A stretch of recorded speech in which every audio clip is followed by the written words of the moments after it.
3 ways to earn steady income in real estate. Because real estate is a business of big paydays and long pay delays. If you've been in this business for any length of time, you know exactly what I'm talking about. Because real estate is a full commission sales job, whether you're an agent or an investor. And if the deal doesn't close, you don't get paid. And you can put a ton of work into a deal and not get paid. Something could fall apart at the end. And if you rely on real estate income to pay your bills, that can be incredibly stressful. I've been there. I know what it feels like. So in this video, I'm going to share with you 3 ways in which to create steadiness, consistency in your real estate business so that you can have less stress and enjoy more freedom. Because that's what real estate's supposed to give you, right? You're supposed to make a lot of money and produce a lot of economic results so that you can rest easy. Well, if you're doing deals right now and you're struggling, you're going basically from deal closing and then hoping the next deal closing occurs so you can pay your bills, and it's stressful along the way, and what if it doesn't close and all of a sudden the sellers act like they want to back out, and now all of a sudden you're reducing what it is you were going to earn just so you can get the deal closed? You're really going to appreciate this video. Well, hi, I'm Phil Pustiovsky with FreedomMentor.com. I have been a full-time real estate investor for almost 15 years. I am the mentoring coach to many of the most successful real estate investors all across North America. Best-selling author of a couple books. My first one I give away for free on these videos, How to Be a Real Estate Investor. You can click a link in the top corner there for that. Also, a book I wrote really for intermediates and experts, and that is What Not to Do in Real Estate, right here, Real Estate Investing Gone Bad. And this is the #1 YouTube channel for real estate investing in the world, and the reason why it's so popular is because I share truth, wisdom, signal that allows you to make better decisions so you can make more money in this business. So let's dive in. There are 3 ways fundamentally that you can create that steadiness, that consistent flow of money coming in real estate. The first one is you could increase your seller lead flow. Increase seller leads. Now, I am going to first focus on the fact that we're talking about sellers. Whether you're an investor or you're a real estate agent, controlling sellers is where you make all your money, not by generating buyer leads or building buyers lists. All that's a big waste of time for the most part. Instead, the real money comes when you control the deal, whereby you have the deal under contract. So you have a contract with the seller if you're a real estate investor, or if you're an agent, you have a listing agreement. Because from there, you then can generate buyers, right? You try to put a property up for sale, you get a whole bunch of buyer interest. Now you just built your buyers list if you're a house flipper or a wholesaler. And if you're a real estate agent, you might pick up some buyers agent clients as well as a result of your listings. So either way, seller leads is where it's at. And in order to create that consistency so that you're not at the mercy of every single little deal you're trying to close, if you increase the flow of those leads, if you have so many deals going on that one deal could fall apart and it will have no impact on your financial life whatsoever, now you've created some consistency. Now you've created some steadiness. Now, this is a lot easier said than done. In fact, this subject right here of generating seller leads consumes the vast majority of my time from the research and development side of things in our businesses. We spend an enormous amount of time on this subject. Testing, split testing, changes are always occurring. Right now, Facebook is rolling out or phasing out a whole bunch of their targets that they used to have because that was coming from Cambridge Analytica. They've had a falling out with Cambridge Analytica. And so a lot of real estate agents and investors who are running Facebook marketing right now are about to take a huge tumble. And we've been testing out some audiences for the last couple of months, and we're going to be sitting high and dry. We're going to be in really great shape. But the point is, we're constantly on this subject. So this will solve your problem. This is what all the most successful real estate investors, myself, my apprentices, all those out there that are really making a lot of money, $500, $1 million a year, their entire business focuses primarily on lead generation. Because if they got the leads coming in, the rest falls in place. All right, so that's the first way you create steadiness. The second way you do it is pretty obvious. You probably already thought of this, and that is you could buy rental property. What I want to touch on in this video quickly is 2 things a lot of people don't think about when they think about rental property. The first is this. 1 to 2 years is the time frame it's going to take for that rental property to stabilize, and that cash flow can actually be used to pay your bills or pay a portion of your bills. There's a mistake that a lot of people make, that they think that the moment that they buy the rental property, that now all of a sudden they have that steady income flow coming in. It's not true. I don't care how experienced you are, and it pretty much doesn't matter which property type or which asset class. It's interesting, I own quite a few different types of rental property, some that you'd be surprised I even own. And I own a tremendous amount of rental property. And my experience is, even with everything I know about the business, is it's still really hard to create what I call a stabilized rental property until at least a year to 2 years after ownership. Because in some cases, you're just trying to build up reserves, especially if we're talking about a single family home. Single family home, if you lose that tenant, you lose all its income. But if it's not reserves, it's fixing things. So it's repairs. Because when you buy the property, there's usually some problems with it. Maybe you had to make repairs when you first got started. And even those repairs, maybe there was mistakes with those as well. So the point is, 1 to 2 years to stabilize. So is buying rental property going to create some stability in your financial life at some point? Yes. But it might be 1 to 2 years away. Meanwhile, if you increase seller lead flow, that's almost instantaneous. Because this right here, you could crank that up in a matter of days. You could have a lot more leads coming in if you knew what you're doing. And what would end up happening is you could instantly have more deals in the pipeline. And yeah, the average real estate deal, it might take from the time you talk to the seller to the time you close, it might take 60 days. It might take 30, it might take 90 days. But it's in the pipeline. It's a lot shorter than 1 to 2 years. All right, so that's the first thing you need to be aware of when it comes to buying rental property. It's not instantaneous. It usually takes some time for it to stabilize. The second thing is it requires money. Yes, I know I have videos on how to buy real estate with no cash and no credit. Absolutely, you can do that. We do that every day of the week. Actually, a lot more than every day of the week. But here's the thing. That's usually for short-term deals. Our no money, no credit, those deals that you can get into quick and easy, a lot of times those are deals we flip.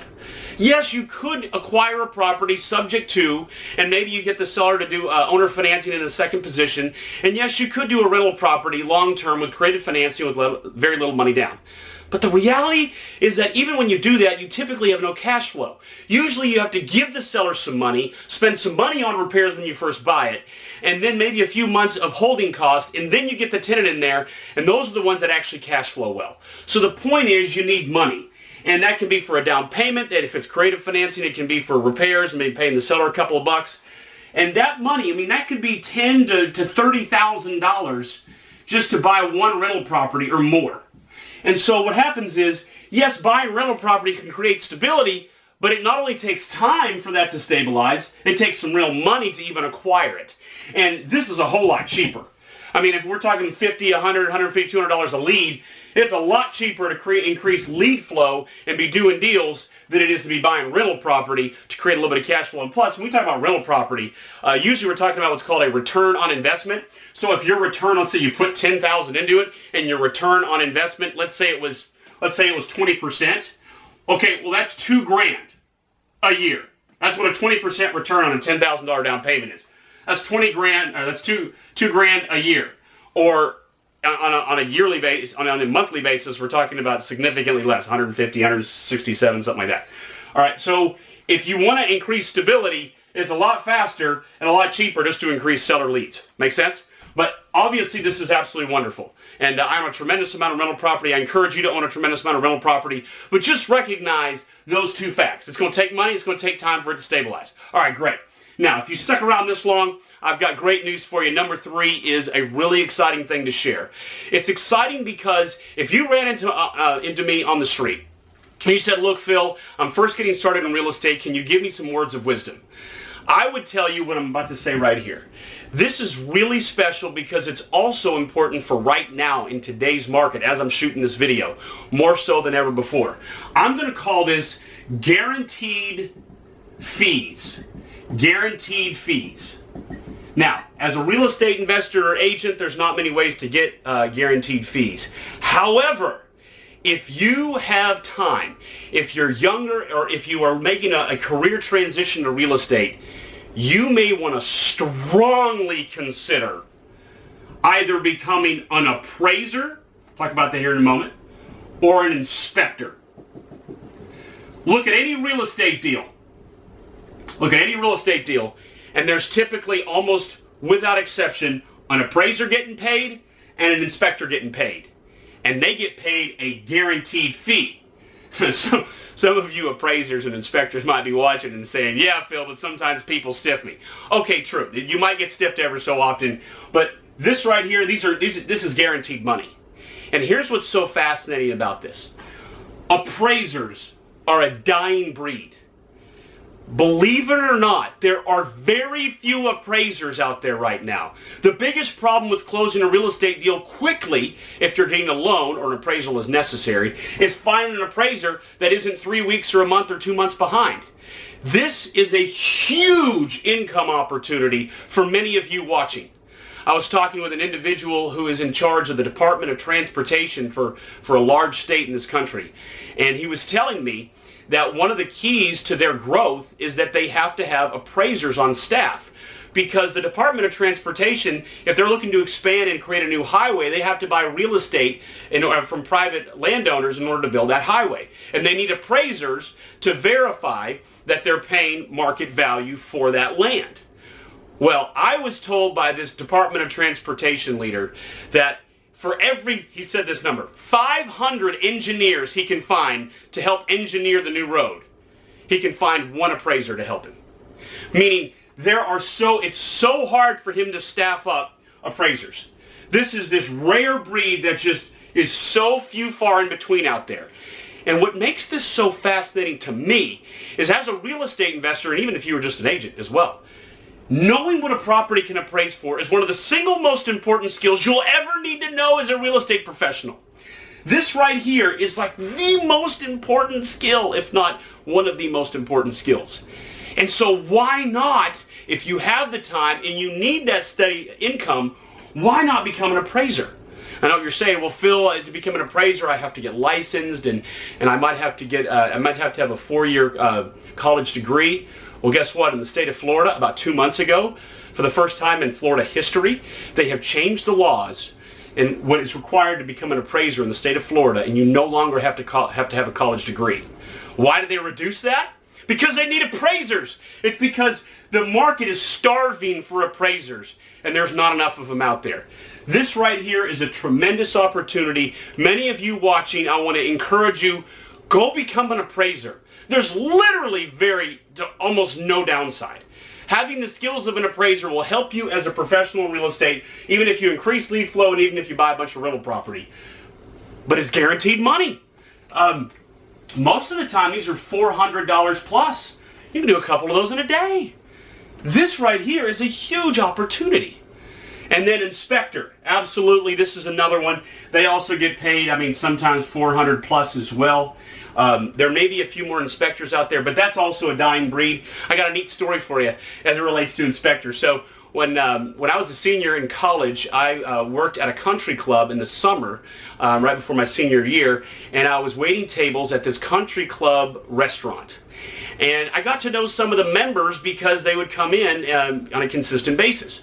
One of the guys' names was Bob the Builder. And Bob would wine and dine other club members to raise money for his big development projects. He did a lot of luxury homes. I remember driving by him. We're talking $2-3 million homes, and this was 15, 20 years ago when that was a really expensive home for the Nashville area. Very expensive. And so Bob built these gorgeous homes, and he raised money. He was a part of the country club, but the reason why he was a member was just to continue to raise money from members. Very successful, and seemed like he was on top of the world. Well, when I got into investing after I graduated and whatnot, I had a property that I was getting inspected. And when I got to the property to meet the inspector, Bob the Builder was there in boots. I didn't recognize him really at first, but then as I looked at him, I recognized it was him. And he had these knee pads on, and he was ready to get up underneath the crawl space and start looking at this house. And I said, I'm sorry, are you Bob the Builder from Richland Country Club? And he said, yeah. I said, Bob, you may not remember me. A couple of years ago, I was a waiter at the restaurant. And he says, oh yeah, I do kind of recognize you. What's your name? I was like, Phil. He's like, oh yeah, I remember you, Phil. And I said, Bob, what are you doing? I thought you were a luxury home builder. Is the business bad for you? He says, no, the luxury home business, oh my goodness, we're booming. We're booming beyond measure. Then why are you doing a home inspection? And he said, I've been a home inspector for 25 years. It's guaranteed quick money. I can come in here, get this inspection done in about an hour and a half, get you a report out, and I have my crews building the houses. I mean, there's periods of time where I don't have a lot going on let's say I haven't got a new site and I'm waiting for some of the next funding round to finish. I got some time in my hands, and yeah, I just pick up some inspection deals. It's quick, easy money. It's guaranteed. I was shocked. I was like, wow, here I thought Bob was kind of getting demoted as an inspector. Oh, this guy knew exactly what he was doing. So, nice little story about that. So, guaranteed fees, and I look at appraiser and inspector as the two. Sure, there's, we talk about things like surveying. That's another one. However, that requires an engineering degree usually. That's going a little bit further down the road. This right here, this zone right here, you knowing what to look for in a house is always valuable as an investor or an agent. And being an appraiser, I've already talked about the value of it. If we go back to what I was saying at the very beginning of the video, that real estate is a business of big paydays and long pay delays, the other thing is that you have periods of time, just like Bob the Builder did, where there was pockets of time where you didn't have a lot going on. If your lead flow is not completely ramped up, and during those pockets and periods of time, that's where guaranteed fees can really fill in. Well, I hope you enjoyed this video. I hope it was educational. I hope there's some wisdom I shared in there that's going to really benefit you. If you want to learn a lot more about what we're doing, head over to my website, freedommentor.com. If you want to be mentored by me and my team, if you want to turn into a market-leaning, money-making machine, check out our apprentice program. If you have any questions, comments about this video, please put them down here below this video. I'll carve out time out of my schedule to jump in there and respond, be a part of the conversation. Thanks again so much for watching. I'll see you on the next video.